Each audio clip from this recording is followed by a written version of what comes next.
ইয়ে কই?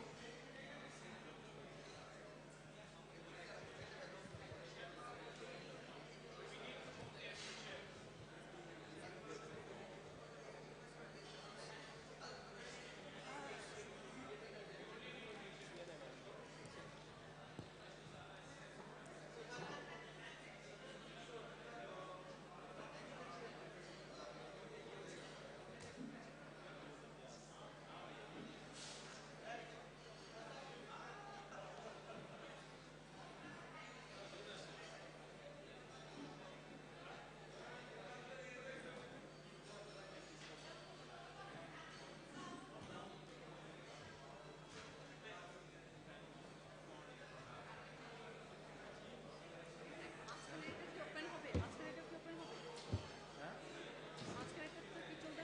কোনটা? হ্যাঁ চলবে না। হ্যাঁ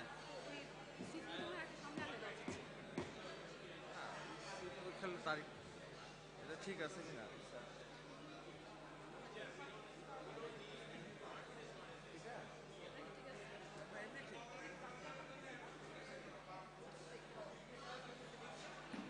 হ্যাঁ ওই যে টিভি আছে না, ওই যে ওখানে দেওয়া আছে টিভি, এদের জন্য তো টিভি দেওয়া আছে। এদের সব নিজের আইডি দেখেন আপনি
Could we ask people to reconvene, please?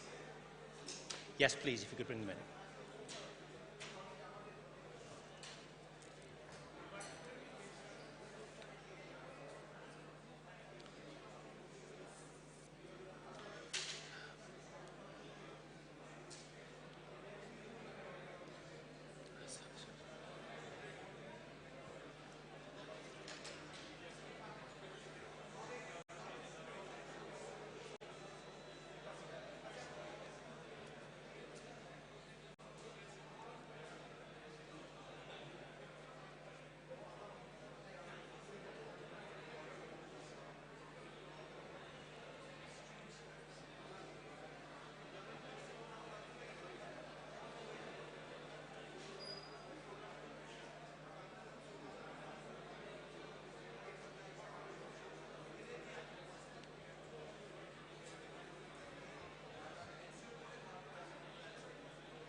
Could we hurry people back into the hall, please? And could you take your seats, ladies and gentlemen? Thank you.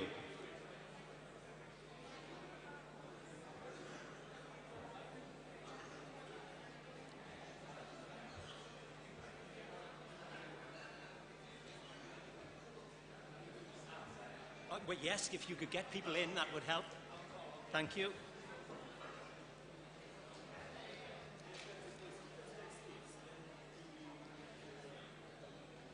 Satinder, could we have a panel, if you take your seats? Yeah.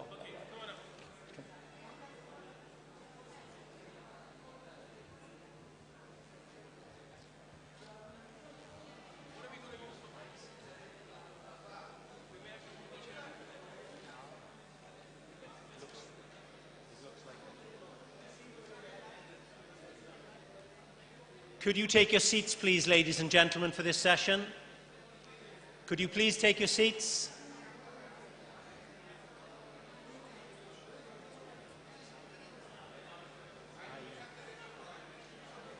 I didn't realize that those chairs were part of that.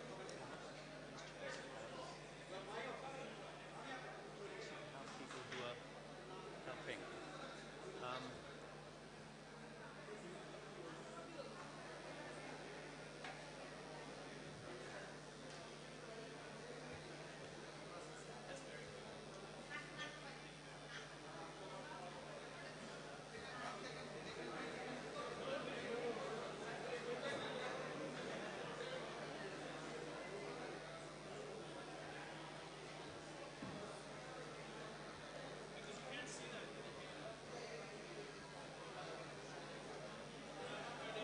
If you could take your seats, please, ladies and gentlemen, we'll start this next session in the next minute.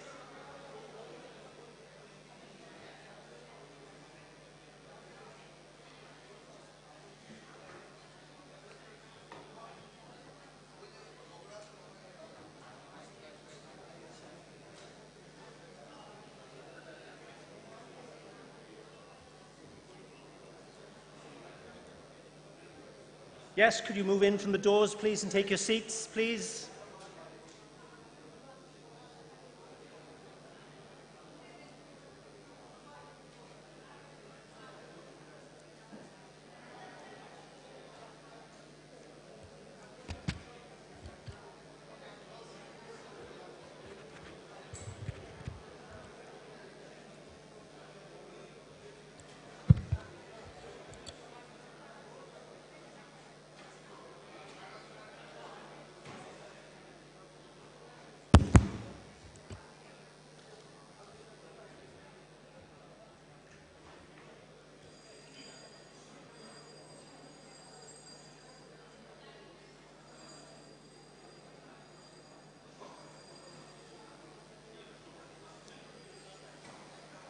Thank you, delegates, participants.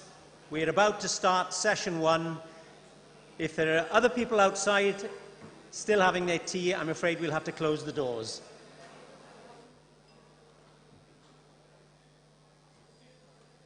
Thank you. Thank you very much indeed. Could you please settle down, take your seats.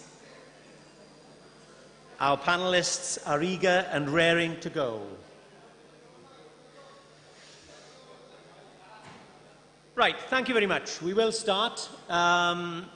You'll hear us talk a lot during the next 2 days. The challenge, of course, is to turn those words into action. We hope that the speakers can inspire you to be part of that challenge. And let's start with a session that looks at achieving sustainable development goals. We have a panel of 3 under the guidance of the Principal Director of the Department of External Relations, the Asian Development Bank, Mr. Satinder Bindra. Satinder, please. Russell, thank you very much. Very good morning to all media colleagues, friends and guests.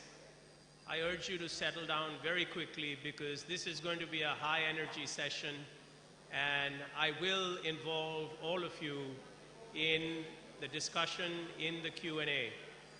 I request all of you to settle down very quickly. But in the meantime, let me also introduce the panel very quickly. Atiq Ahmed is with the Asian Disaster Preparedness Center. He's based out of Bangkok. And he studies or is an expert on climate and disaster risk management. I look forward to hearing your views. Good morning, welcome. Then I have to his left, Secretary Kamaluddin Ahmed. He is currently Secretary with the Ministry of Home Affairs. But as all of you know, he's the former Secretary, Ministry of Environments and Forests. A very key individual because he knows everything about Bangladesh and its nationally determined contributions. That will be something we will stress upon in this panel. Sir, I look forward to your wisdom. Welcome to the panel. Good morning. And then finally, our final expert, Dr. Martin Hadlow. Dr. Hadlow comes from the United Nations. He's been with UNESCO, which has had a very major role to play in getting the media, particularly public broadcasters, to look at their mandate and their responsibility in terms of reporting climate change and disaster risk management. He also happens to know a lot about climate change in the Pacific Islands, so we'll be turning to him for that. But right at the very top, whenever we have a discussion on climate change and disaster risk reduction related topics, one must look at the science. And the body that's responsible for conveying this science is something called the Intergovernmental Panel on Climate Change. The Intergovernmental Panel on Climate Change puts together the science. They put together some very detailed studies. And we're going to tell you a bit about that. So if I can ask my colleague, Nadeem Ahmed, to roll a clip on what the IPCC exactly is. Nadeem, over to you.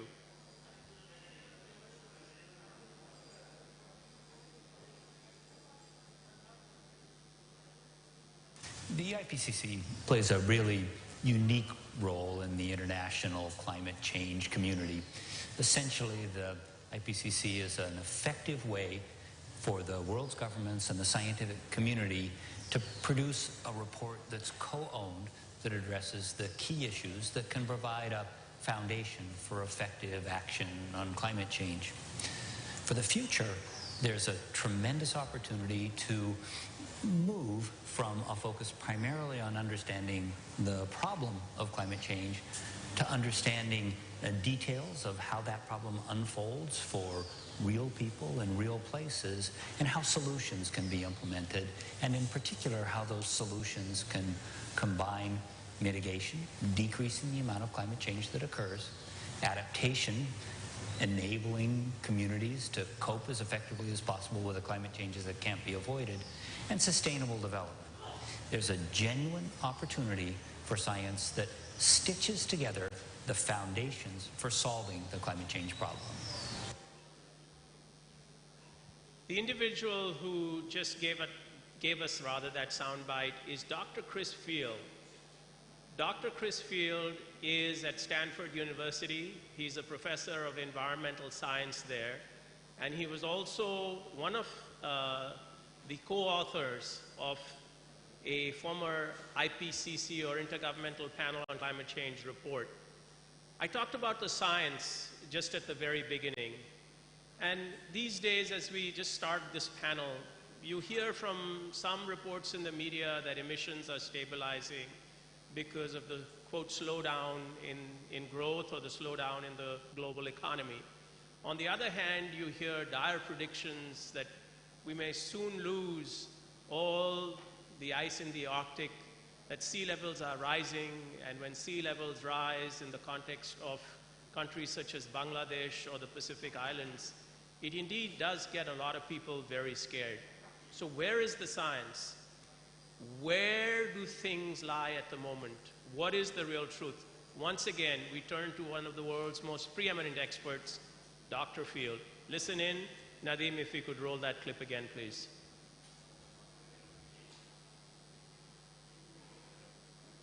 Based on your professional scientific investigations over a long period of time, when it comes to climate change, what is the real story? Climate change is probably the defining challenge of the 21st century. You know, until recently, it was reasonable to assume that Earth was so big and complicated that human actions probably couldn't change it.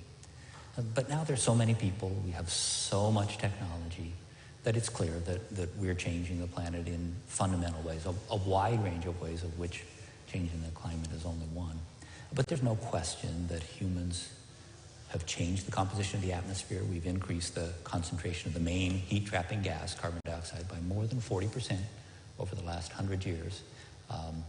The expectation is that those changes will continue on a very rapid pace unless we decrease emissions of these heat-trapping gases.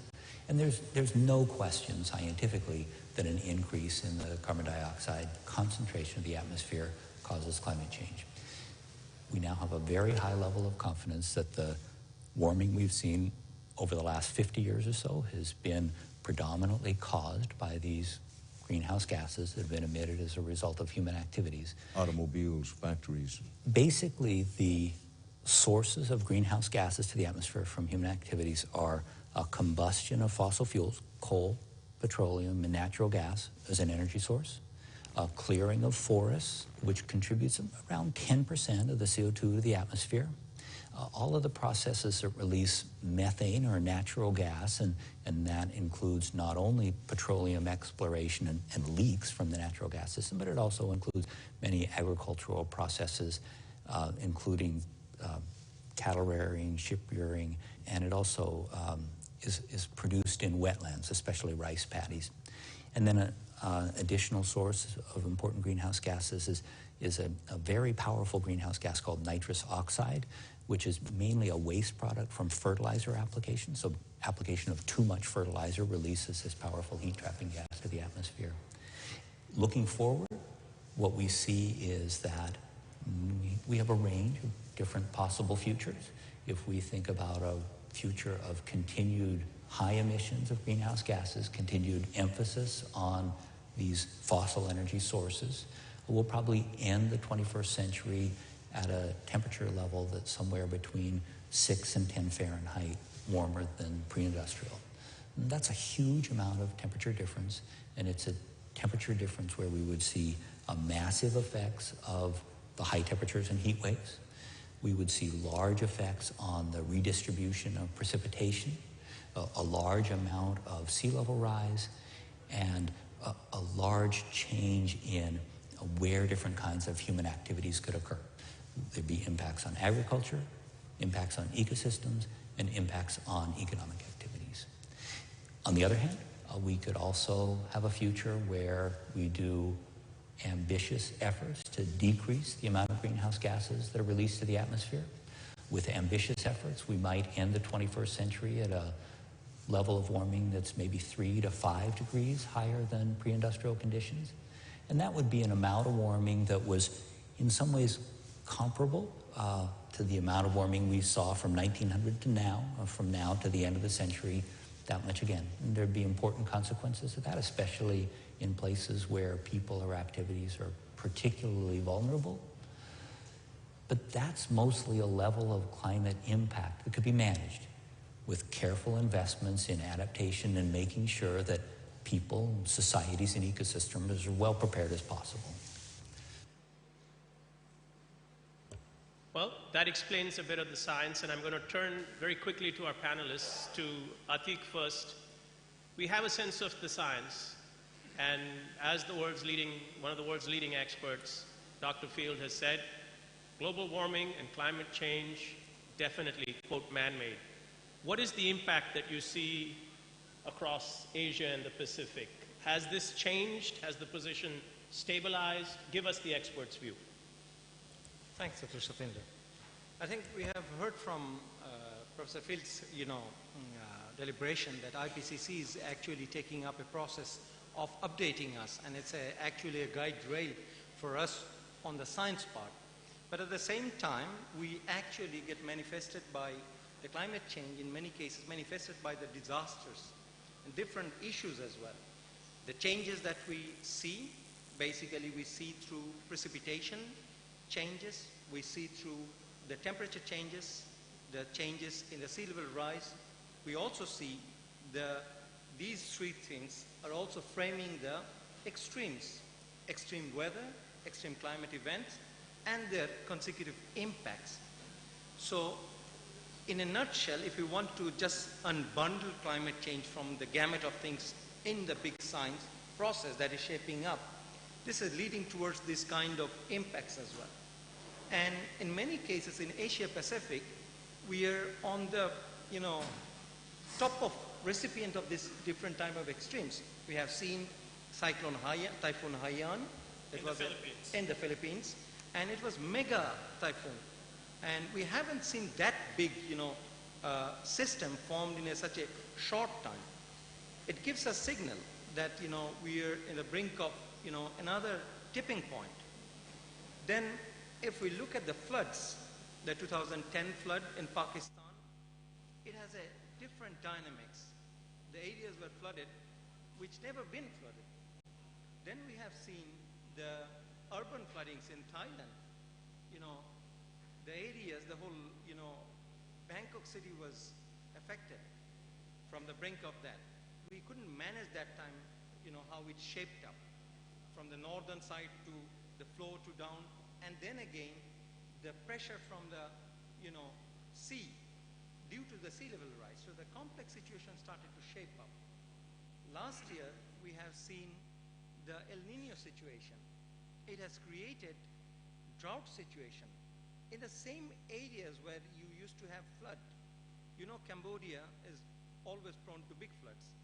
It is a regular phenomenon over there. But Cambodian context has started to change quite a bit. Last year we have seen the same areas got, drought prone, signals on that. Vietnam, the Pacific Islands, these kind of things we have started to see.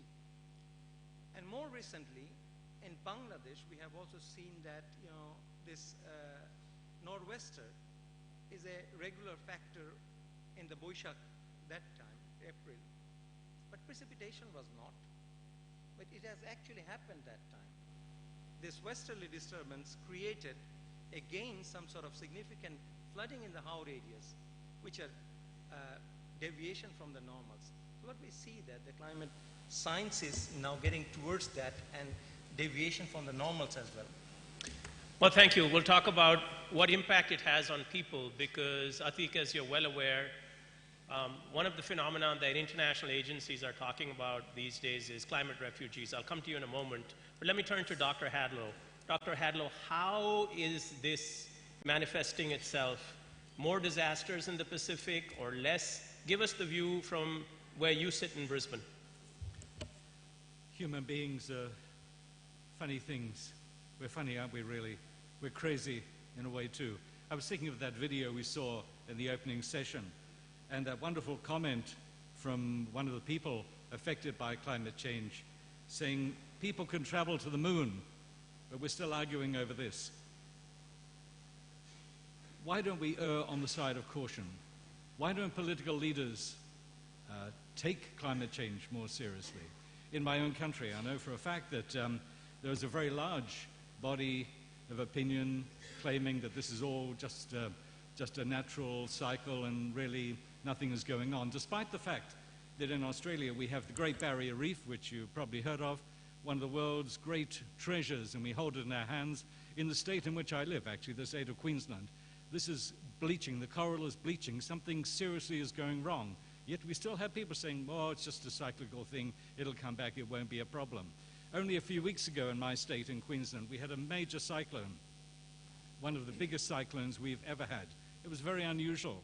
Is this coming about just because climate, maybe an aberration of the climate at this particular time, or is there something more serious? Once again, why don't we err on the side of caution?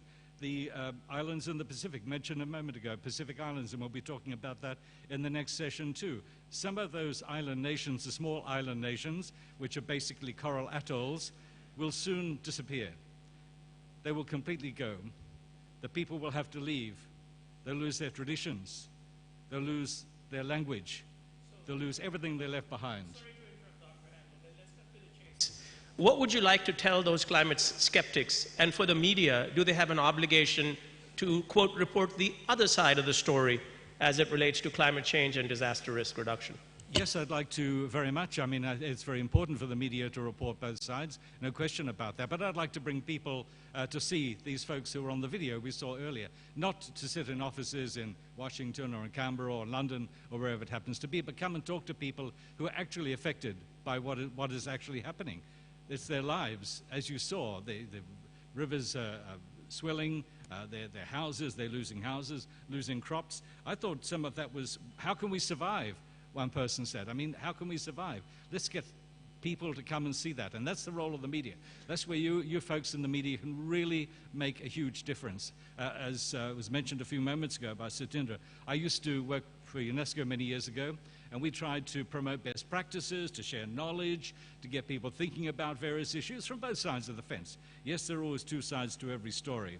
It's particularly encouraging that here in Bangladesh, you have a very extensive community radio network, which is, I guess, the envy of many other countries. And it came late in the day, but it's come effectively. And it's through mechanisms like that that we can hopefully really make a difference. At the end of this conference, sorry, just briefly, there'll be the Dhaka Declaration. But they're the bones. Let's put the meat on the bones. It's for the communicators, the media people, the people assembled at this summit to look at the Dhaka Declaration and say, yes, we can make a difference, and we can certainly provide our audiences with a range of views on what is happening, and let them make up their own minds. But to get the message out, to disseminate the message, so important. Thank you, Dr. Hadlow. And if I may turn to Secretary Ahmed.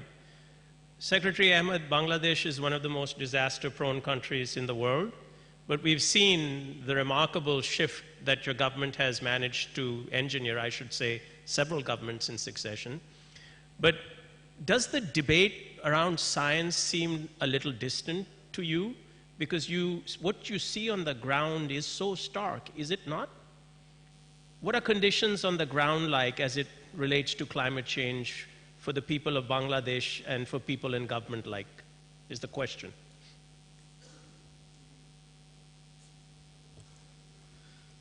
Thank you. For Bangladesh, we understand that if we look at the disastrous situation in Bangladesh, especially in the coastal areas, Bangladesh is definitely one of the worst sufferers. And in coastal area, we see that there are 19 districts we have. And these 19 districts have about 40 million people. And there are more than 80 countries in the whole world where you cannot see 80 million people. So when these people get affected, it is definitely a big question. And whether these people are responsible for this type of disaster or not, that's the matter. Now, global warming is taking place. Sea level is rising. I mean, the ice sheet is melting. Sea level is rising. and salinity intrusion taking place, and the people who are in the coastal areas in 19 districts, these 40 million people are directly getting affected because of the sea level rise. And their agricultural ground is directly affected, and they cannot really cultivate their food. So this is what is the ground reality for these people who are in the coastal areas, a big number of people living in the coastal belt of the country. Thank you, Secretary Ahmed, for keeping that short. I'm going to change gears a bit. All of you in this audience are familiar with what happened in Paris, 2015. It's called COP21, where 190 nations came together and they pledged to do something about global warming. The goal is to reduce emissions and to ensure that the temperature rise from pre-industrial times doesn't go above 1.5 degrees Celsius. How would you rank that, Atik, being the expert? Was that a major success story, or are there still lingering concerns because we're not sure of the stance of some countries even so much time after the deal has been signed? Thank you. No, this is indeed a great progress towards, coming up with some kind of negotiation and basically an agreement signed. But at the same time, this is just a, signing process which has been completed. And a plan ahead towards implementation of that is the critical pathway. And that pathway would not be so, smooth. We know that the negotiation, particularly the UNFCCC negotiation, has been there for a long time. And in many cases, these negotiations came to a brink of signing and then didn't get signed. For example, the Copenhagen, COP. So those kind of things we should have in back of our head. But at the same time, the countries can actually play a key role in, identifying their own, targets as well. But not necessarily always bounded by global agreements. But the moral agreements are there. At the beginning of today's discussion, Honorable Minister of Information has mentioned very nicely that, Bangladesh is not contributing that much towards the emission.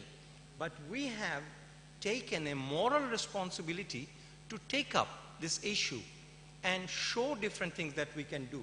Bangladesh has taken lead in CBAs, community-based adaptation. Bangladesh has taken lead in early warning systems in many cases.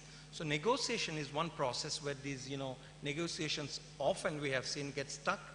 But at the same time, the hopes are to move ahead with other options as well and keeping our own emission targets along with that for big and small both countries.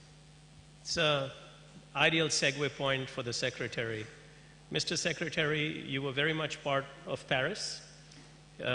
You were very much part of your government's efforts to look at your emissions.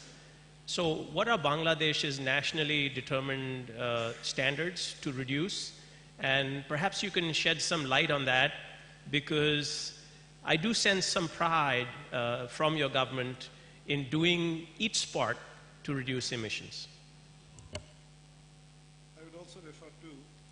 I would also refer to Mr. Atik's moral approach. In fact, the previous thinking about reducing emission was different. That's why I understand that the big difference of opinion between North and South made Kyoto Protocol a failure, a case of failure. Now that, well, since Paris Agreement, the thinking is different. While the developed countries who are emitting to a great extent, they haven't been given any particular specific target. Of course, we are talking about ambitions and progression gradually, progression of actions if required. Once they will be submitting after every 5 years the INDC, which I'll be telling right now. Even then, Bangladesh, a country like Bangladesh, which doesn't really emit, and we are going for third national communication, which will give us the latest figure. But in spite of that, we know that our emission is really insignificant. But still, we are trying to say that, well, we will be doing something from our moral ground, and that's why we are trying to set our target also for that. And that is what is the individual countries' determined contribution. Bangladesh is also intending to contribute for that, and that contribution for Bangladesh has been intended as 5% for unconditional contribution in 3 particular sectors: power, industry, and transport.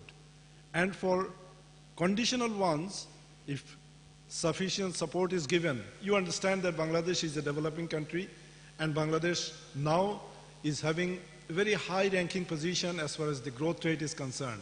And while we are finding that we are not contributing to emissions, we cannot also compromise with our development. So for the development, definitely some bit of emission will take place. But yet, we see that if we get some support from developed countries or from different sources, it will be possible on our part to reduce emission by 15%.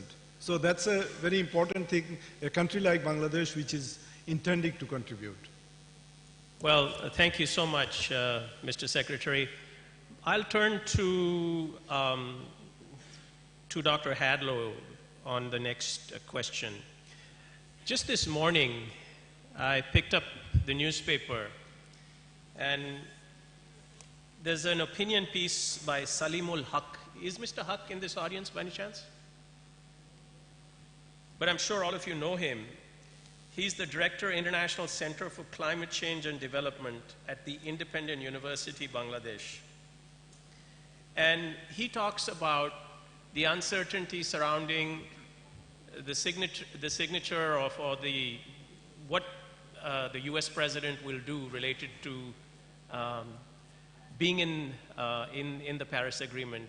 One of his campaign promises was that perhaps he wouldn't, but now no clear signals are emerging as of yet, at least from Washington. What does that mean, Dr. Hadlow, for the rest of the international community? And should they be worried? What's the way forward? It sends a signal, doesn't it, when one of the biggest, or probably the biggest country of emitters in the world goes back on some plans and some commitments that were made previously. But I'm not a politician. I can't speak for my own country, but we've had a similar situation in Australia, whereby we had a change of government, and with that change of government came a change of view on this whole subject. And all of a sudden our commitments seem to have gone from something extensive, which I think the majority of people in Australia will probably welcome, getting rid of coal and all of these other things, and all of a sudden we're back in the game, and we're not looked on as being a very friendly international power when it comes to these issues. I often think that, just taking it a step away, I often think that one way to look at this is to really personalize it. You know, we're talking about frameworks, we're talking about documentation, we're talking about the Dakar Declaration, we're talking about Paris, and all of these, which are fantastic. And I was involved in UNESCO many years, so I can't hide from the fact that I was also part of some of these big conferences and big outcomes. But let's personalize it, let's bring it down to the individual. And I think that's what that video really did. And I think if we can bring it down to ourselves and say, whether we agree or disagree with the climate change issue, can we look, most of us, I guess, in this room have children or grandchildren.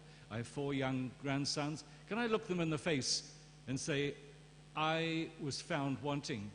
I didn't take it seriously. I didn't stand up and say something. And perhaps that's where the role of the media, for the future of children, the future of the next generations. And maybe that's where media can really play a role, apart from briefing people on the big issues, but also to bring it down to personal things as well. Where were you when this was happening? And I look at myself, and I look at my own conscience, and I wonder, and I look at my own grandsons, and I wonder about the next generation. Let's personalize it. It's about all of us, but it's about us individually too. Dr. Hadlow, you put it this way, which is perhaps you don't want to fail the next generation because you owe them something. We all owe the next generation something, yes. And to fail our children and to fail our grandchildren, I think would be more than just shame and more than on our conscience. It would have a physical impact on everybody. We only have one planet. We talk about this a lot. We're all on the same planet. And if we can't look after our own planet and hand it to our children in a better way than we found it, then really there's not much hope, is there?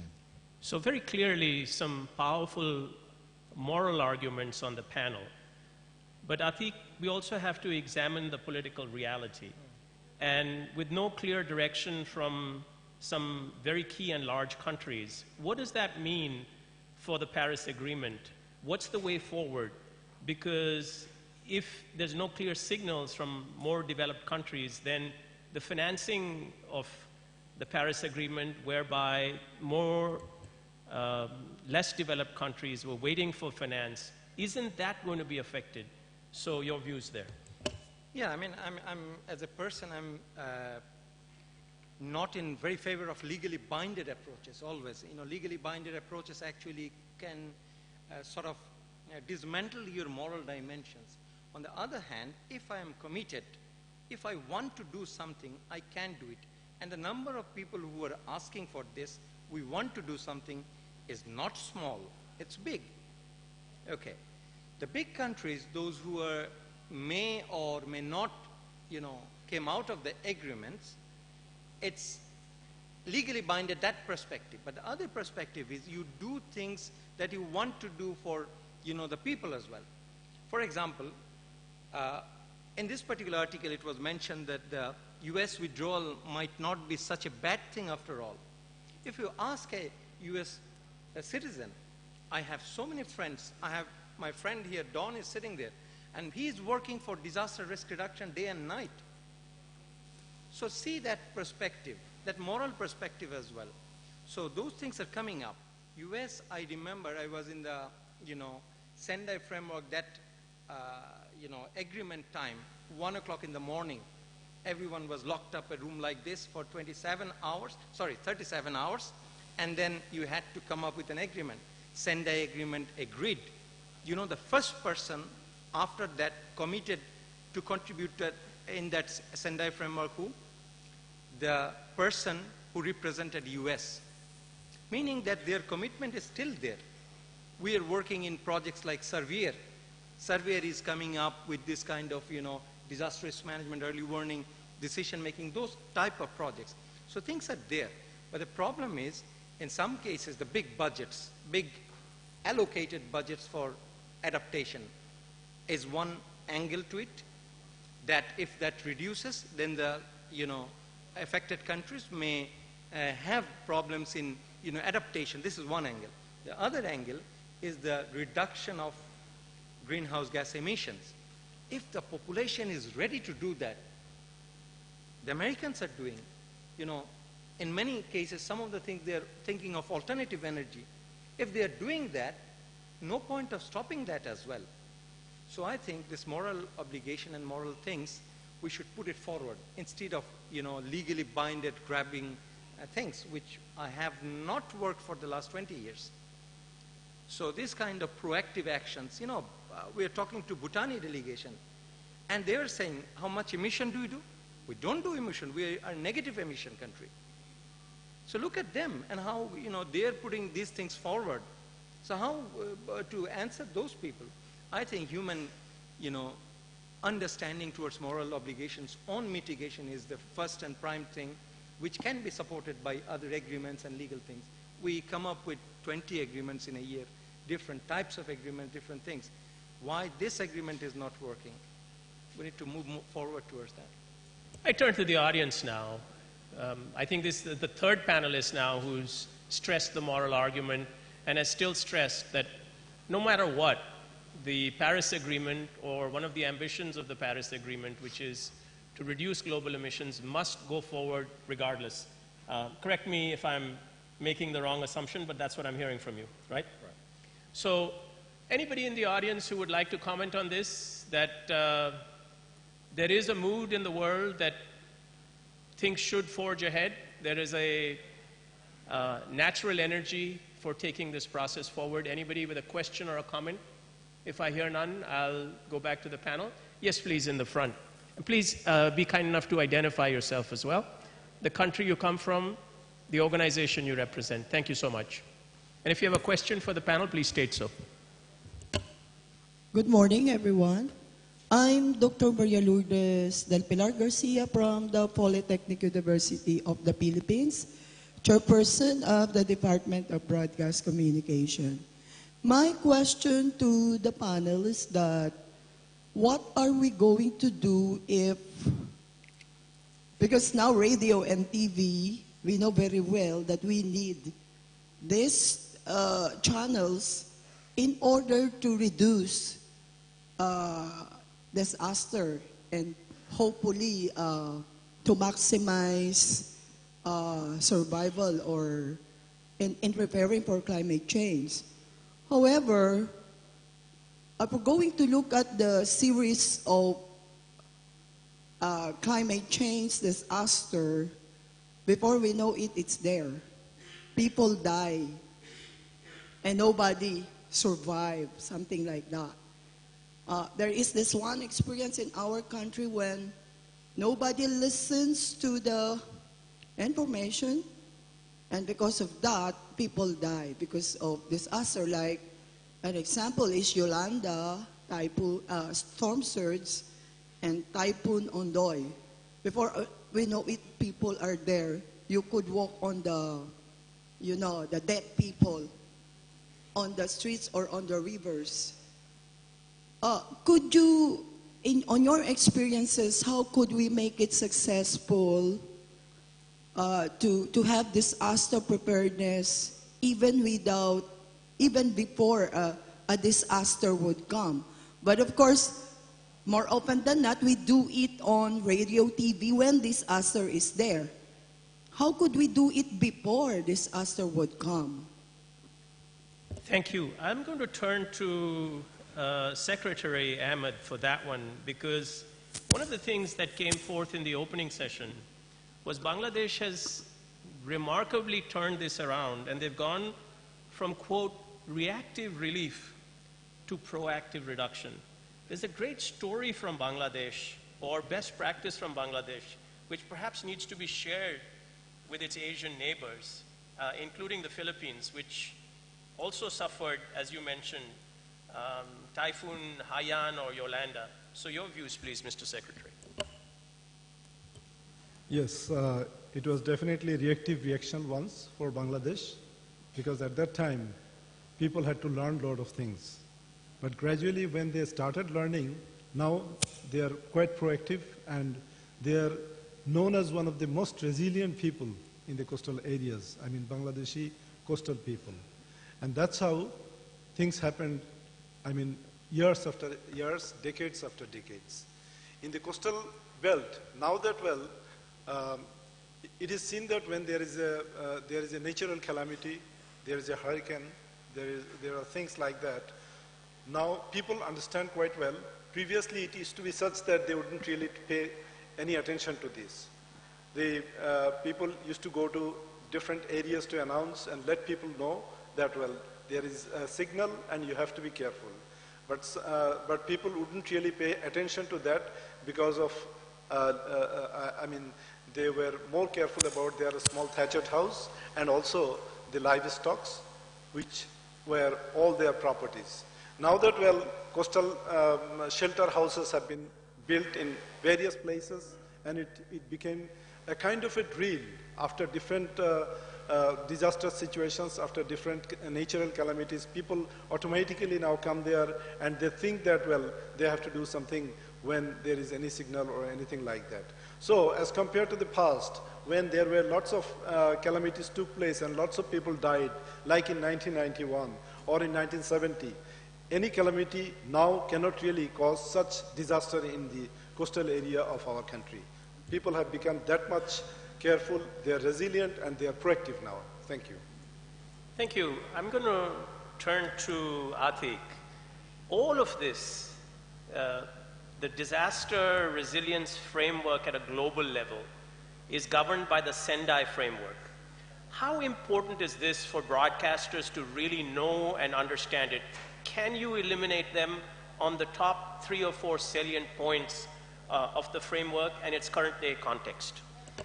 Yeah, thank you. It's very important to start with, but there are several things we should, know behind that. I think within the disaster risk reduction, we also have seen generations The earlier generation was a different paradigm, which was relief-centric, response-centric, only those kind of things. Then we moved ahead with, more different preemptive, preparedness.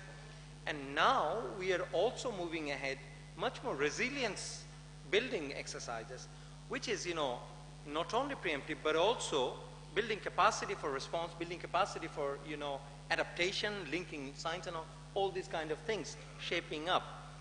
And if we look at the 2015, the global frameworks, so 3 frameworks in general, the disaster framework, which is the SFDRR, then we have the, from MDG to SDG, which is the development framework, and then we have the Paris Agreement, which is leading towards, negotiation and all these outcomes.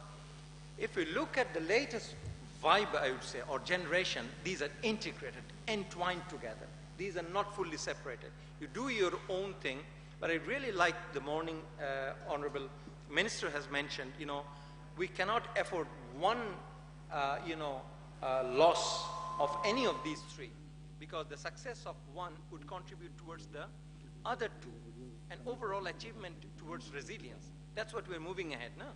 So in that, the role of media is a, huge thing. Because I know something, you know something, and our people on the ground has a lot of experiences as well.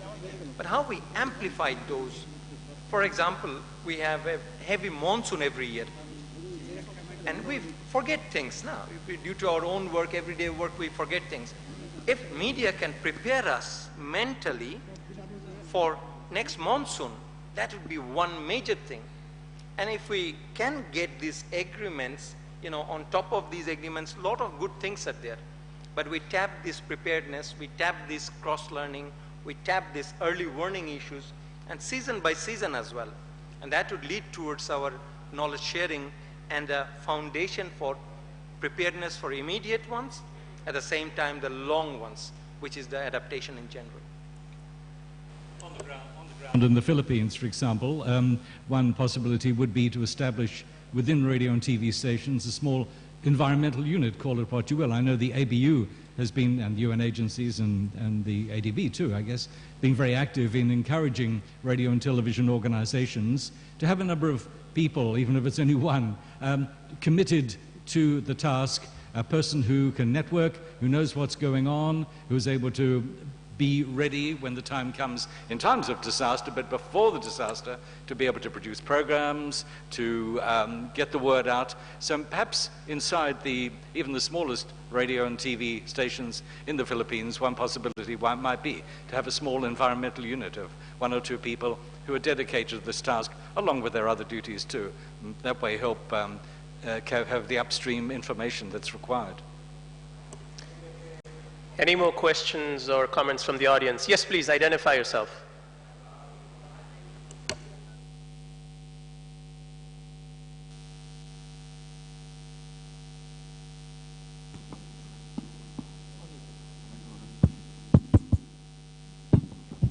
Media probably has a very important role in raising awareness about the infrastructure quality. A lot of infrastructure is being built around the country, but the quality of the infrastructure that can withstand the natural disasters, that is very important.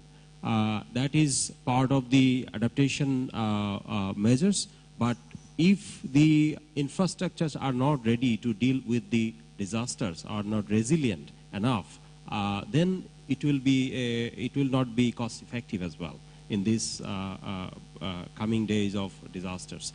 Number one. Number two is government is really taking a lot of very good initiatives to do this in Bangladesh. Besides awareness, besides a very good role by the media, infrastructure quality and the mainstreaming environment and natural disaster and climate issues have been mainstreamed into the development initiatives, into the infrastructure building initiatives. And as I work for ADB, ADB is also a partner of the government in this initiative. And we are working currently with 2 projects with the government in the southern part of Bangladesh, which is exclusively focusing on climate resilient infrastructure development. Thank you. Thanks for keeping it short. Appreciate that. Yes, please. Kindly identify yourself, the agency you represent. Thank you. This is Qazi Imdadul Haq. I work for Friendship, is a non-profit organization. I will straight away, I appreciate the panel, actually they clarified very well, but straight away asking you 2-3 questions. One, we are referring the coastal belt, but my organization working in 2 other areas, that is the Chor, which is Sandbar Island. So in the coastal belt, I'm not comparing, but to make you understood, coastal belt, cyclone, tornado, whatever, the things are, people are at risk of life and assets. But in the Chor, I mean the island, the land disappear in a minute. So big question, 5 million people in this whole belt. So big question remain, what would be? I know the negotiation still going on for the climate change COP21, but this is the interim period, many people losing not only lands, they are really coming all in urban. And the urban crisis is really creating. What really remained with the international and national level to address this interim situation? I know the emission, if we reduce, then something will happen, but we don't know. This is still in cloud. So this is my question. Thank you so much. Well, apart from coastal areas, the chor areas, we can see, I have the experience of working in one of the some chor areas while I was doing a research work. And I found that there were continuous river bank erosion. It is, of course, because of the river bed which has been coming out gradually. And it is supposed to be such that the silts that were depositing over there in the river should have been flashed away to the Bay of Bengal. But because of not being able to do that continuously, now that, well, in many cases we find that some families have to shift their houses from places to places number of times. I found that one particular family shifted their house 5 times, a lady was telling me. And that really makes them more poor or poorer. And that's really a tremendous situation, I would say. So in our case, I would say for this that people in those areas, they develop their community spirit, and they don't really wait for the government to go there. Before that, when there is any kind of calamity, they support each other, and the first kind of support comes from the people in the community. So developing community strength over here is very important, I would say. And I definitely agree with you that, well, in chor areas, there are bank erosions, and people have to have such a precarious condition. Thank you. Some families moving 5 times. This is what we, at the beginning of this panel, described as climate refugees, and I promised I'd come back to Atik for a larger explanation. Over to you. The climate refugees are very, unique situation here, and a lot of discussions are happening on that. But if you look at the Bangladesh context, or not only Bangladesh context, other countries as well, there has been a process of cyclical migration. So in a season, people used to come, and they used to come for certain months and then go back. But the problem here is, they had a habitat where they could go back earlier. But now that is dismantling, which is a critical question. And huge population are moving ahead from a rural context to a more urban as well, which is creating another dimension of disaster in some cases, exposing the capacity of the city and creating newer vulnerabilities, newer kind of issues which they are not yet. So I would say climate refugee issue, we need to analyze further a bit. At the same time, we should find a strategic planning process depending on the context, but it's a complex context. So it requires much more attention, much more work, which we cannot just answer in a right, way yet. Is this a story the media should be telling to both our panelists? What do you have to say about that? Secretary first, please. Okay. Now, at first, if I could supplement him, the people who are losing their ground and have to shift, they really do not want to come to the cities normally. What I see that these people are normally landless people. Unless they find that the situation is absolutely impossible on their part to live there, they do not really come to the cities. But when they do not find any way out, they have to come to the city and become rickshaw puller and all these different temporary professions. And they also lead a very precarious life in the city. The reason why they don't want to come is the lands where they live are government land, free land, and they are highly, they grow quite well, those lands. So living over there is quite comfortable on their part. So for that matter, what we normally try that, well, these people who are victims of riverbank erosion, who are the migrants, evacuees from the areas, they should be given support. And the media should highlight all these things to let people know that, well, because of not having proper dredging, because of not having silts cleared, which is coming from upper riparian rivers in our country. We have 57 international rivers which are really carrying lots of silts. 5.3 billion tons of silts are coming from the upper riparian, and if we cannot clear that, then we will continuously have all this riverbank erosion and pauperization of the people living around rivers. So this needs to be highlighted, and people should know about these things. Something needs to be done accordingly. Thank you. I'd like to supplement again here. I mean, this is, as I mentioned, this is a really complex area again. And in these complexities, we require media support. The media can bring new information into it. The media can expand the discussions on adaptation towards that. And the complexities that we mentioned, that these type of things are creating other type of vulnerabilities, pressure to the cities and all these things. These are the things requires for the dialogue, for the coherence, and media governance in that is critical than anything, I would say, in this time of point. Plus, at the same time, I would like to also mention that do not get disheartened all the time, because disaster and climate change can put everyone into a negative mode very quickly. I'm a positive person, I want to take it. How?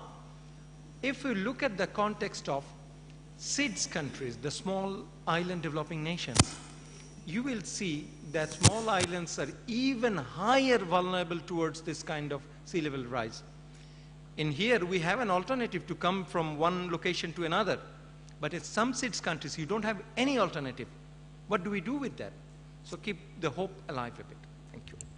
Keep the hope alive is a perfect ending. And I apologize, I really do, because we have run out of time. I'm afraid I've really gone 5 minutes over. But it's a positive note. And let me ask maybe the audience as well, how many of you would feel that the glass is half full rather than half empty, that the successes outweigh some of the challenges? So let's have a show of hands. Successes, how many of you believe that the framework and whatever steps the global community has taken along with countries gives us hope for the future? Let's have a show of hands. Optimistic, hope, future. And the negative, the challenges outweigh the positive aspects. So with that, I'll sum up. At least the mood in this meeting is that it's optimistic. Let's keep the future bright and positive. And with that, colleagues, I apologize sincerely for not being able to take all the questions. And this brings us to the conclusion of this session. Thank you very much. Have a great day and a great conference. Just a round of applause for our panelists as they step off stage. Satinder and your panelists, thank you very, very much indeed for an excellent, thought-provoking first session. Thank you very much. Let's move immediately on to session 2, which is climate change and society. We'll be looking at 3 specific issues: migration, health, and culture. As I invite the panelists to come up, could we actually hear from one of the champions of the earth?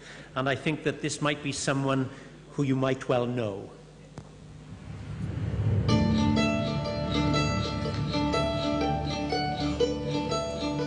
The main issue is our environment. There must be eco-balance. During my childhood, we used to play in the river, catching fish. There was no electricity, nothing. So it was a totally different environment, but we loved that place. The nature, it is so very extraordinary. Because of this climate change, if the sea level rises, then 1/3 of our country will be submerged. So how to save people? When I was elected president of my party, I took initiative to build up this country as a poverty-free country. For economic growth, we need it.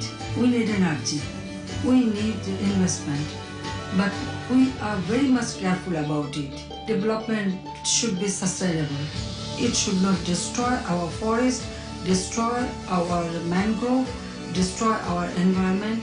There must be equivalence. We have a policy to increase our forestry at least up to 25%, so that our people, they themselves plant trees to make our country green, as well as the fruit trees to ensure their nutrition. There should be a balance. You have to build up the new cities, everything, but nature should remain green. This is one place, all are together. Every human being, they should use their talent to ensure a better environment and a healthy condition for our people.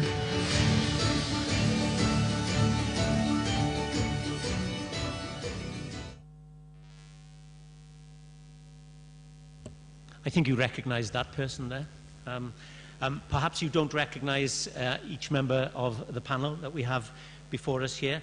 To my far left is Mr. abuccdrr SOF, who is Deputy Chief of Mission of IOM. And sitting next to him is Mr. Mofisur Rahman, who is Research Investigator of the Environment and Climate Change. And next to me, we have Professor Mofisur Rahman, who is Chairperson of the Department of Mass Communication and Journalism at the University of Dhaka. Climate change in society, many challenges that face us. One of those challenges, population movements. So, Mr. abuccdrr, could you give us your thoughts, please? Thank you very much. I would like to start by thanking the organizers of this very important summit and inviting IOM as a migration agency to speak on behalf of the organizations and our perspective. I just wanted to bring 3 points here for the discussions and for the understanding of the audience about climate change and human mobility. So the first point would probably be the climate change and the impact of that climate change, which is obvious on the human mobility. The second point, I would also draw your attention to the terminology which is used globally now at very different discourse on addressing the migration or human mobility caused by the climate change. And the third, which is important, and I assume is the importance for that summit, is the role of media, of how to address this issue, how to make sure that that nexus of the climate change and human mobility is addressed. So if I go to the first point that I would like to talk a little bit, to elaborate a little bit on more on that, we know that human mobility, currently the world is witnessing the unprecedented human mobility at all levels, and it has various different factors of movement.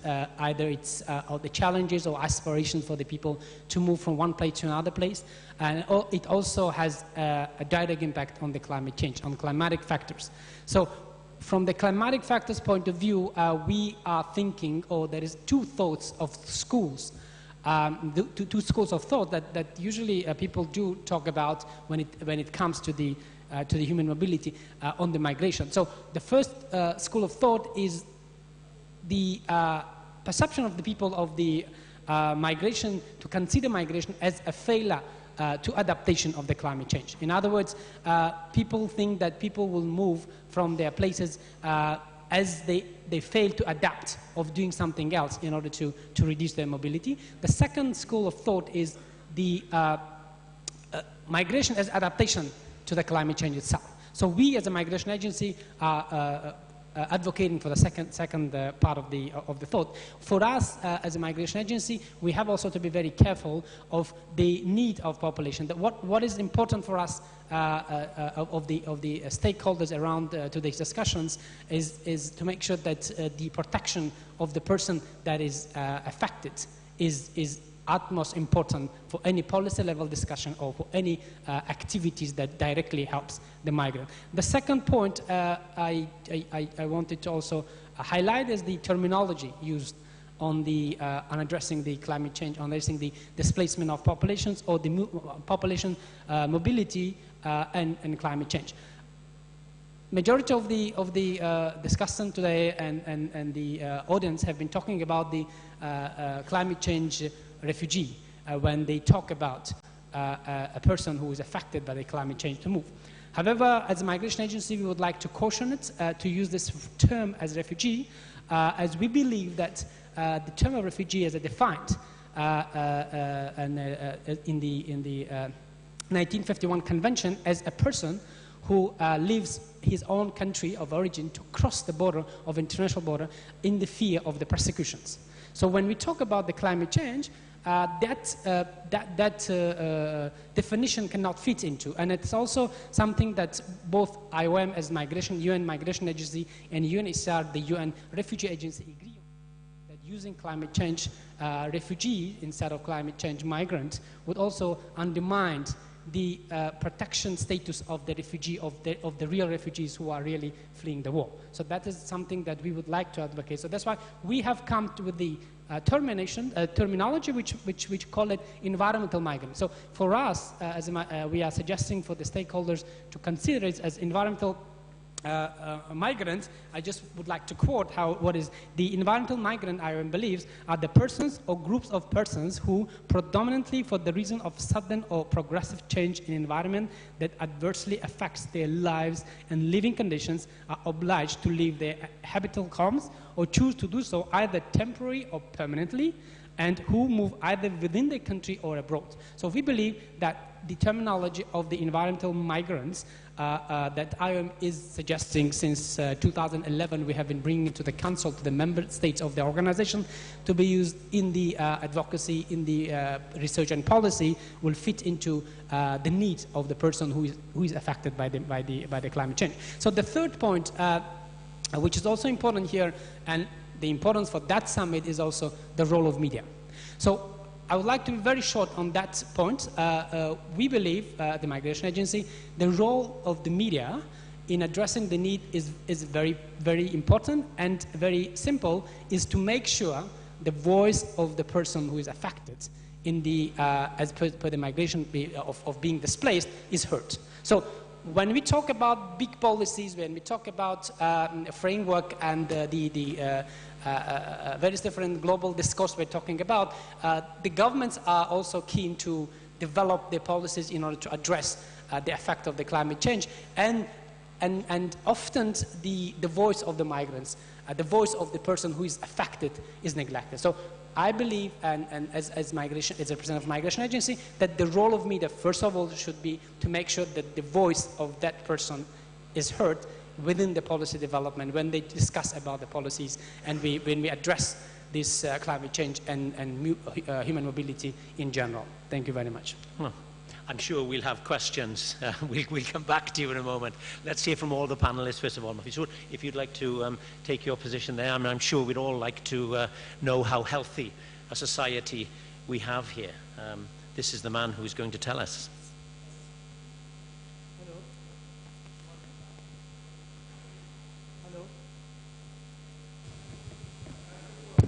Okay. Good afternoon. This is Mufiz Rahman. I work for abuccdrr. It's an international health research institute based in Dhaka. So I'll be talking about climate change and its impact on health. So health is a very complex issue. It's not only disease. It's more about well-being and mental and supramental health as well. So in 2009, University College London and Lancet Commission did a one-year-long exercise and came up with the Lancet Commission report on climate change and health. And what they have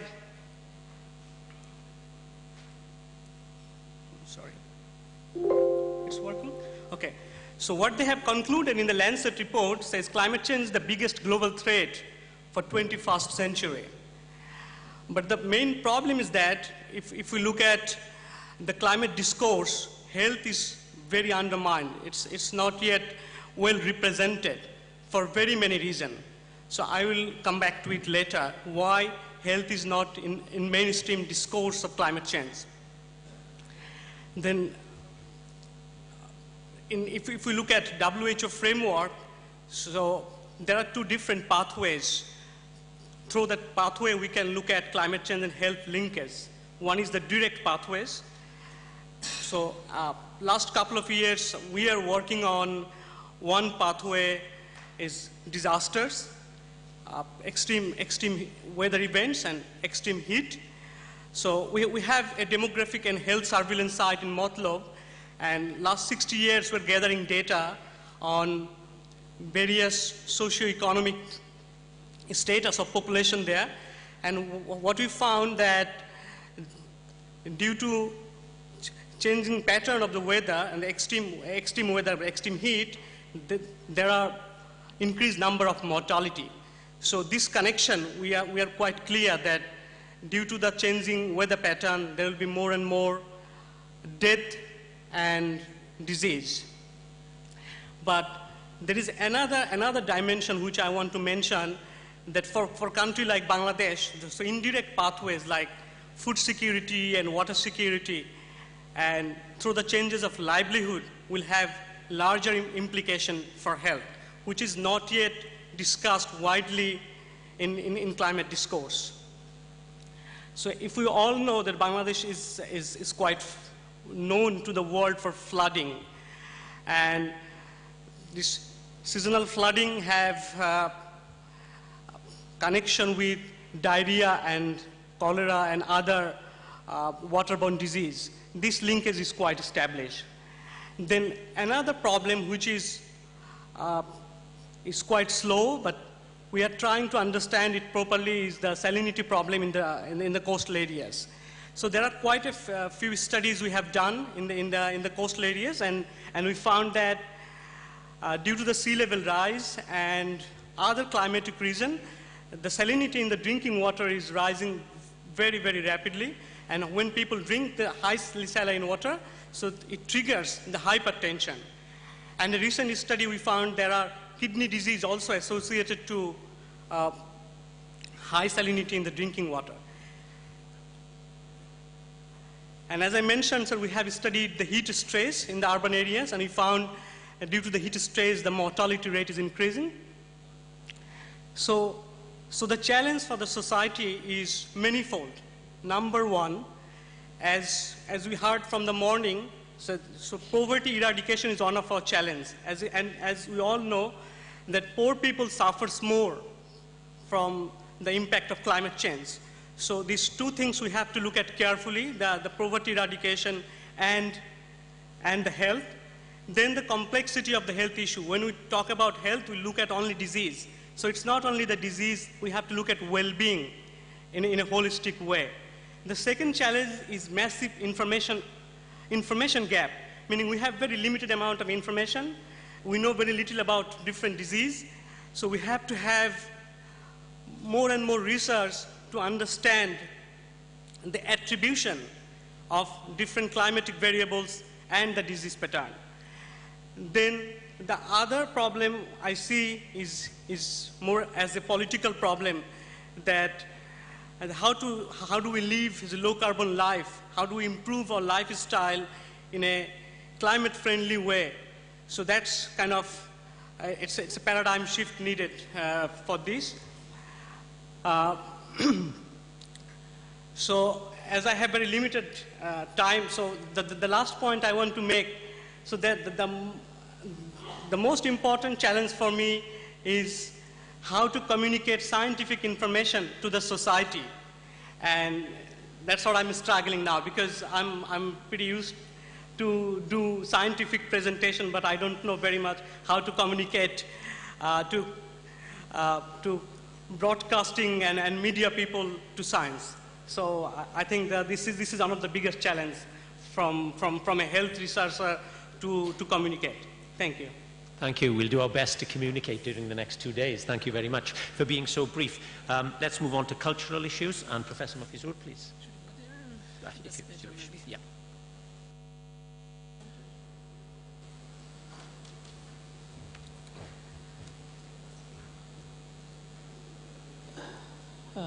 Hello, everybody. So, hard science have been discussed, and some other health science and related issues have been discussed this morning.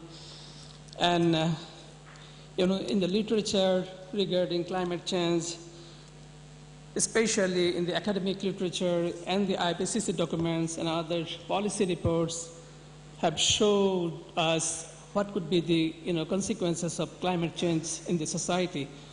But those are the phenomenon they have been talking about, such as the rainfall, the sea level rise, and some other aspects like, storm and tidal webs and salinity in the water. So several issues have been discussed. So my question is, as I'm from a social science background, that would we see them in social and cultural aspects, social or cultural domain of the society, and how would they take shape in the society, or what would be the challenges of society in that context? So if you just take an example of sea level rise, so people have said and literature said that 30 million people will lose their homestead, and where would they go then?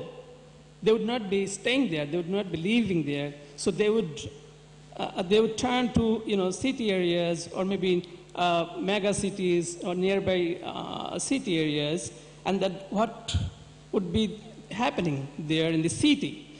So by this time, if we consider Bangladesh, our cities are densely populated, and if we get more people from coastal belt, and which is in number 30 million expected to turn to the cities, then what will happen to the law and order situation? And what will happen to their livelihood? Because the people who are living in the coastal belt, especially depending on fisheries and some other farmings, so they will lose their job. So these things, migration, climate refugees, losing jobs, and some other aspects are interrelated, in fact. So and one cause, in fact, leads to the other one. So these interrelated things are really very difficult to address in the policies and also by the authorities. So that's one case. But on the other hand, if we take example of the of recent flood in our Sylhet, greater Sylhet regions, that what would the social consequences of that flood? We have already heard from the media reports that more than 500,000 tons of crops have been destroyed. The ducks and fish have been destroyed, and more than 200,000 families, households have been affected. So what would they do? What will happen to them? So these are the things we as a social scientists need to address, but to address them, we need to understand the complexities, that what sort of problems would bring to them. So maybe that is related to their, right to life. Would they have, the basic right that we have been talking about, 5 areas: food, shelter, life and education, and some other stuffs. These all things are going to be affected by these kind of climate consequences, negative climate consequences that we see in the form of rainfall, or maybe sea level rise and some other stuffs. So then the problem is, in a country like us, developing country, as we have lack of resources, and how to address these jobless people, how to feed them, that would be a great challenge. And they will also create sort of bad law and order situation, because once you have much densely places where people are really fighting each other, they may get involved with criminal activities, and then that's another thing which would be a very challenging issue in social aspect. And if we consider the indigenous people, what is happening to them, because these people are really neglected and marginalized in the media and also in other mainstream discourses when we talk about climate change and the negative consequences. So indigenous people especially, they are the people who are very close to nature, and they are dependent on the natural environment and background, and they are also dependent on plants, shrubs, and herbs in their surroundings. But due to climate change, if lots of people are moving from the coastal belt, they may go to the even hilly areas. So internal migration may create problem, and also they will lose their eating habit, because they eat, some of the tribal people eat different kinds of shrubs and herbs, grown in their local areas. So if those are not grown due to the climate change, so they need to change their eating habit. That means their culture will be endangered. So in different ways, we see that social challenges are very, very strong in climate change areas. So therefore, we have been saying that how to address those. Then the climate justice issue is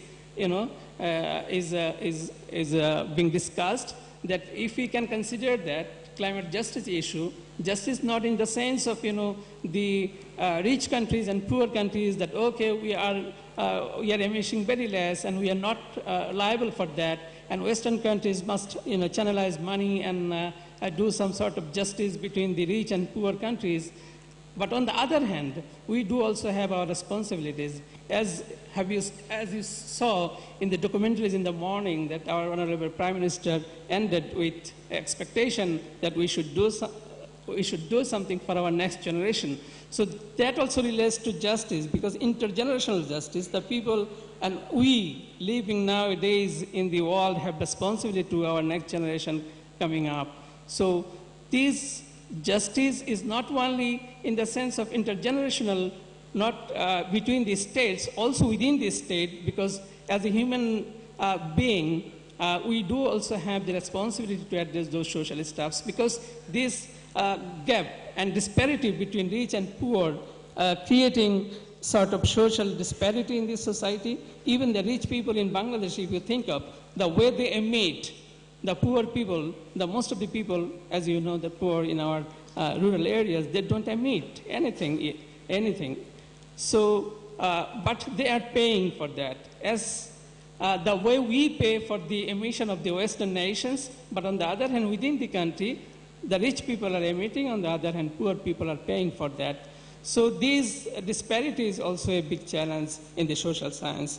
I think that's the way I would like to conclude my little talk, that this identity question of the indigenous people need to be addressed by the media by focusing on personalizing the consequences, such as, when media talks about those issues, they hardly go to the, what is happening on the ground. So if those things don't come together, then it gives us a sort of bad impression about the climate consequences. So just take an example of coffee production in Africa.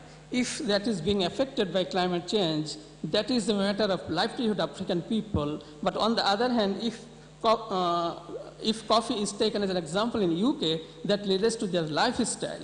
So when media address those issues and they don't go to the grassroots people, because it is affecting in different way to Africa and in the UK, so we will never have the clear picture of the negative consequences of climate change in the society. So therefore, as issues are interconnected, natural science has to be, seen through the social lens, and then we will be able to address climate change in a proper way, in a good way, because ultimately everything is about society, everything is about human being, and they make our society.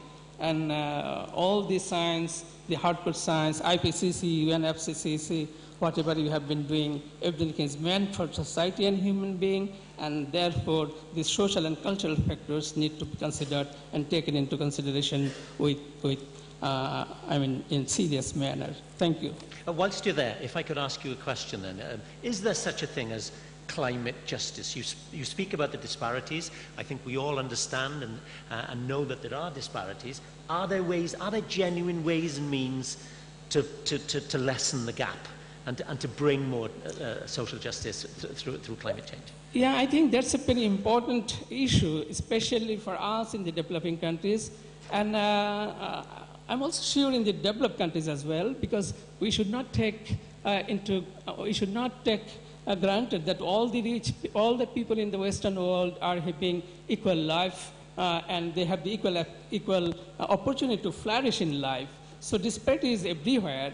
But the question is, the way we see social justice or climate justice, that has different dimensions. Number one is sort of compensatory justice that we have been talking about in different COPs, because the argument was like developed nations are not liable for this emission that took place in 200 years of Western civilization and industrialization. So the compensation package should come from Western countries to the developing countries, and that makes sort of compensatory justice to the developing nations. On the other hand, my argument is that's not only the tool to address the climate justice in a holistic manner. The holistic manner is you also need to do the deliberative justice, which means that whatever the responsibility and capacity you have, you deliver on that. But if you don't deliver, as the other speaker in the last session said, that you should have a moral. I think that was Mr. Atiq. He was talking about moral instead of the global legal binding thing. But moral, does that exist somewhere? I mean, if you don't follow that, if you're not committed by your moral, that doesn't help in fact. But on the other hand, the justice things also refers to the intergenerational justice that I said, and that is the responsibility of the current citizens and the population in the world to do a sort of, contribution so that the future generation have a safer life. So, such an example of the way American people drive, they have a couple of cars in the family. In our country too, the rich people may have a couple of cars, and they go, they drive car, each and every single member of the family drive a car during the day. And what happens to our street? And then how much they are emitting to the atmosphere. So this sort of disparity is not only happening in the Western and the developing nations, it's also happening within the country. And again, the other matter is the, justice between human being and other species. As you know, the salinity in the coastal belt, that causes to the huge loss of biodiversity. But don't we have any responsibility as human beings to save other spaces in the world? Because that also relates to the livelihood of our people. Just take an example of the fishermen. If due to the biodiversity laws, the fish, the species of different kinds of fishes disappeared, that what will be they doing? How would they lead their livelihood in future? So this justice thing, I think, need to be taken into account. And if moral and justice go hand in hand, then we may see something concrete happening in the social and cultural dimension. Very interesting. Thank you very much for that answer. Before I open it up to the floor, can I come back to you, abuccdrr? You were talking about population movements. How does your organization pursue its objectives? Thank you very much. As I mentioned,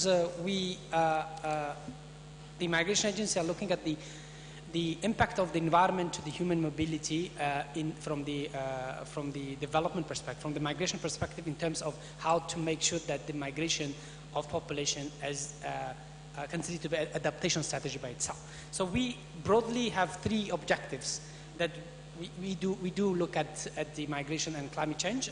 These three objectives are the first one. First of all, when the climate change or the climatic factors impact human mobility and displacement, to minimize the forced migration, to minimize unmanaged forced displacement. This is the first objective we globally advocate and we do work. The second overall objective of how we would like to look at the migration and climate change relationship, if the displacement takes place, and if there is no way that you can prevent the displacement of what's happening, so we make sure to ensure the assistance provided to this population and to the affected population, to seek durable solutions for those populations. And the third overall objectives of how we as migration agency look at the climate change and migration is to facilitate the role of migration as an adaptation strategy to climate change. So when we talk about adaptation strategy, we do mean that the human mobility, because of the climate change, has a very multi-dimensional approach. It has really a factor that a person will be moving out not only because of the climatic factors, but also combines other factors when usually it takes place when somebody takes migration decisions to go from one place to another place. So creating that environment, making sure that the affected population, the group of people who have to move out from their place of living because of not having ability to live there as more, particularly because they, first of all, as Professor Rahman has mentioned, is the livelihood that makes the main factor for the family to move out. If they do lose their livelihood, there's no way that they can do it. And as Honorable Secretary Dr. Kamaluddin has mentioned in his part as well, that what we have within Bangladesh, what we have understand, people do tend to move from one place to another place, not far from their habitual residence. Why they don't take a longer distance? Because they still believe there is a need that they can build up their livelihood within their distance, closer distance of that. But if they don't see that possibility, then they take a further step forward in order to go to the cities, and from the cities to others. So there is another nexus that we in Bangladesh are observing, that internal migration that happens because of various different factors, including the climatic factors, are actually also a stressor or a factor that contributes to the international migration as well. So what's happening is that people who are displaced, who do seek lively opportunity or job opportunities because they lose their livelihood because of the climate change, come to the city, and the population of the city who have aspirations of going abroad, they move it. So it's just the replacement of one group to another group. So there is quite a significant link between starting the displacement or the impact of the climatic the impact of the climate change to the human mobility within Bangladesh, up to the level that it goes to the international migration. So that is what we have been observing. So our stance on that issue is to work with our stakeholders to address first of all the protection needs of this population, and to make sure that these people are provided assistance as they move from one place to another. Thank you. Oh, thank you. Are there any burning questions that we have? Yes, we have a gentleman there, and we have a gentleman here. Yes, we'll try to come to you. Can we get a microphone to this gentleman, please? And then we'll go there. I'm Dr. Rizwan Hussain from the Dhaka University. His first question to the Dr. Martin. He's telling that there's some migration is very often in Bangladesh. That's the right. But from the coastal area of the Bangladesh, there's a very vulnerable area, and peoples are migrating gradually to the urban area of Dhaka, especially, and it's a 6% migration in the Dhaka from the coastal area only.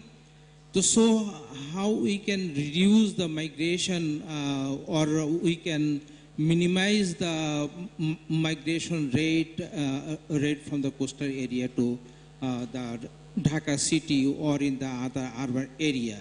Is the first question to you. And the second question to the... Just the one, sorry, if you stick to the one question, thank you, and then we'll move on, but that's very kind of you. Can you answer that question? Thank you. Thank you very I much. have to be strict on these questions. Yeah, I'll try to be brief. I know, understand that we are running out of time.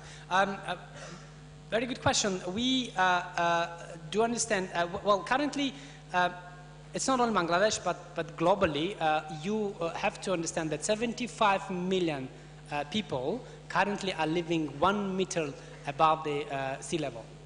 So 75 million people, and the number of here in Bangladesh, because of the coastal areas, are quite high. It's included the number in the global number. Is actually they are at the risk, at the first risk of getting displaced, of getting being moved out from their house because of the obvious reasons of the rise of the sea level. So, in order to address the need of population, that is what we said, that in the first objective that I am advocates globally, and here in Bangladesh particularly as well, we try to minimize forced displacement. So why we say minimizing the forced displacement, we try to address the root cause to make sure that if there is a possibility for a family to get an alternative, to get adaptation that can reduce their displacement, we will be addressing that. But if the displacement does take place in terms of there is no way that you can stop it as it happens in the coastal area in Bangladesh, so there should be a need for looking at a durable solution for this population. Either they move from one place, from district to another, or from rural to urban, or from one district to another district. By our research showed that majority of those people prefer, I would say, let me quote it, make it clear, they prefer to move close by, not to the urban areas, and Dhaka being attractive for these people to come because of the job opportunities.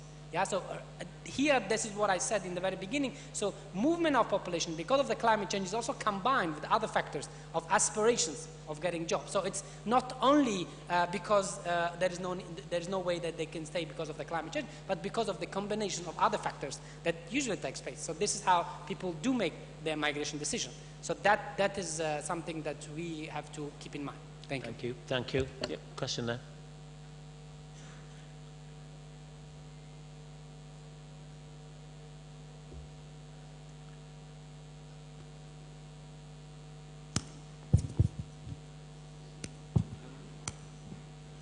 This is again Qazi Imdadul Haq. You can ask me Qazi. From Friendship is a non-profit organization working in Bangladesh.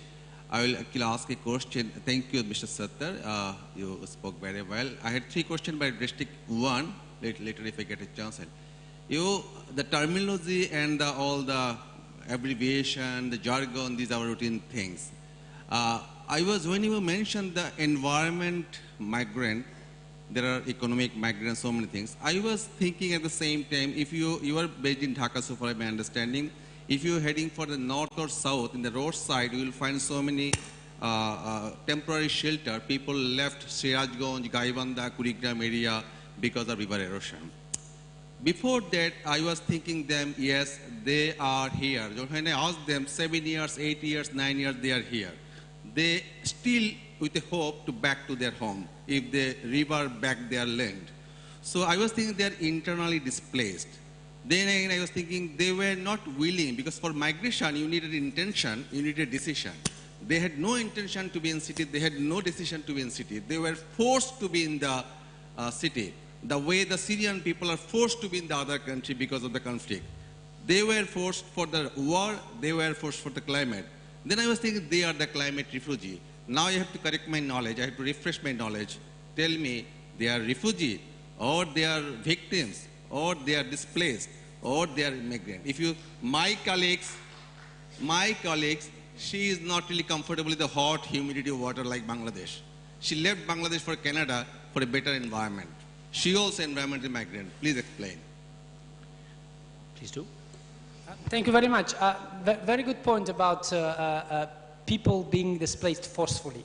Yeah, there is no doubt. We are not talking about that people have chosen. I mean, first of all, what I say for me, as I've been always telling, that migration is actually not a choice, it's a necessity. A necessity that comes together for various different factors. So including economic that you're talking about, yeah? So no one will be moving from one place to another place if there is no necessity for that. So while we talk about the climate change, it is displacement. It is forceful displacement. I agree with you. I completely agree. But what I'm trying to cautious is that the word of refugee, I understand when we talk about refugee, and we have to admit and we have to make sure. I mean, there are two ways in order to make that word of refugee as a legitimate terminology to use for the climate change. The first is that we have to change the definition of the refugee in the 1951 Convention. So what we are also cautioned is that I understand that they also have the protection need that we have to look at. And it's not necessary to call them refugee in order to give them protection. But in order to not undermine the refugees' status, the status of the people who are really becoming refugees, millions of the Syrians now are becoming refugees, and comparing them that their need, the protection of these people are to be respected in a different way. So we are trying to advocate that we should not use climate change refugees. This is the first reason. The second is, in order to call them refugees, so that you have to understand that a refugee also requires for a person to cross the international border. So anyone who is displaced internally, so in Syria you have millions of IDPs, internally displaced people. The same people are refugees, but they are not refugees because they didn't cross the border. Once they cross the border to Jordan, to any other countries, they'll become refugees. So that's why when we are talking about the climate change, within Bangladesh, if we call it, people do get displaced, unfortunately, internally. So they cannot be called refugee for the second reason. That's why we are advocating to use the environmental migrant. Yes, I understand it may not be protected within any framework as per se, but this is something that we would like to agree and would like to advocate for the people to use when they do conduct their researches, studies, and any other things that are related to the displacement because of the climate change. Thank you. Thank you again. There is one last question before lunch, I'm afraid. Hi, thanks so much for your inputs and observations. My name is Neha and I'm from UNICEF. I just wanted to draw your attention to one thing in the panel, a little bit around the gender dimensions of climate change. And in thinking about climate change in society, what might you, and especially to my non-UN colleagues, might you think would be ways in which you could understand or analyze or address the gender dimensions of the work we do, specifically looking at the engagement of women in some of the climate change issues. And I'm really also thinking about women here in the room right now. So what might you suggest, recommend, as many of us are stakeholders in this area of work? Thanks. Thank you for that question, Professor Mofsio.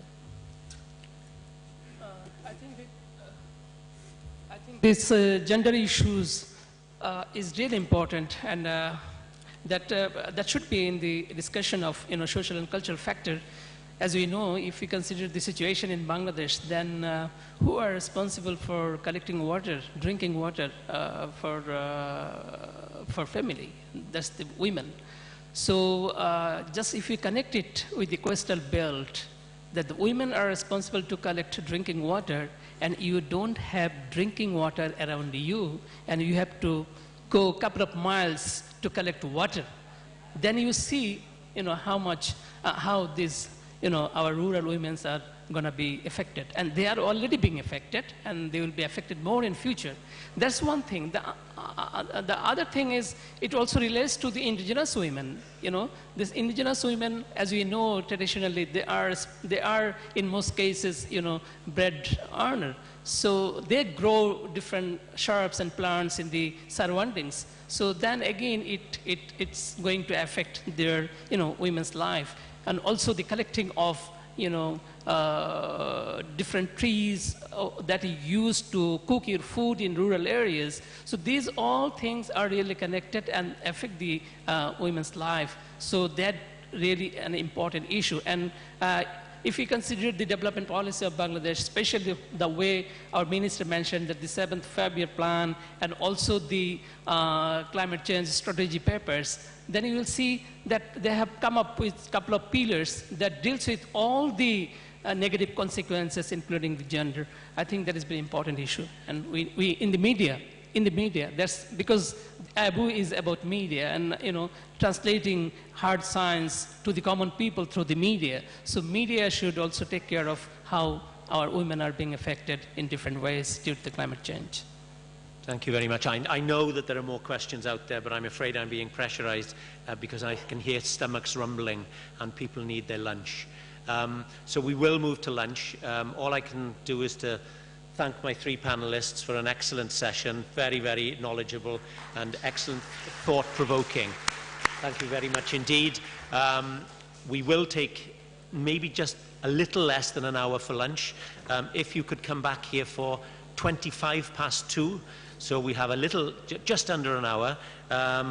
Session 3, members, could you be on stage at 2:20, please? So we're already sitting here ready to go.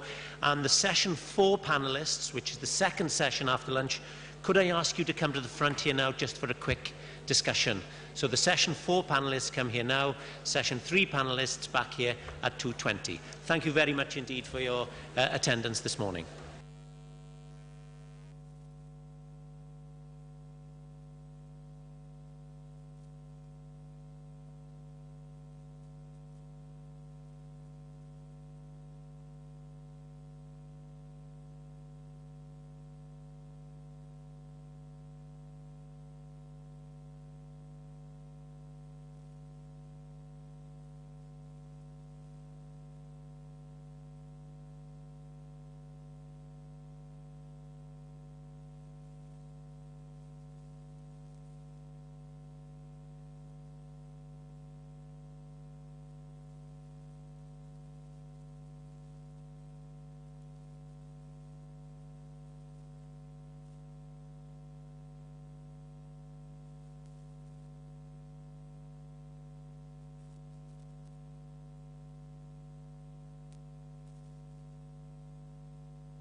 I think, as you have a presentation, we should probably stick to this order. I'll ask the Philippines representative to go first. Oh, no, I probably...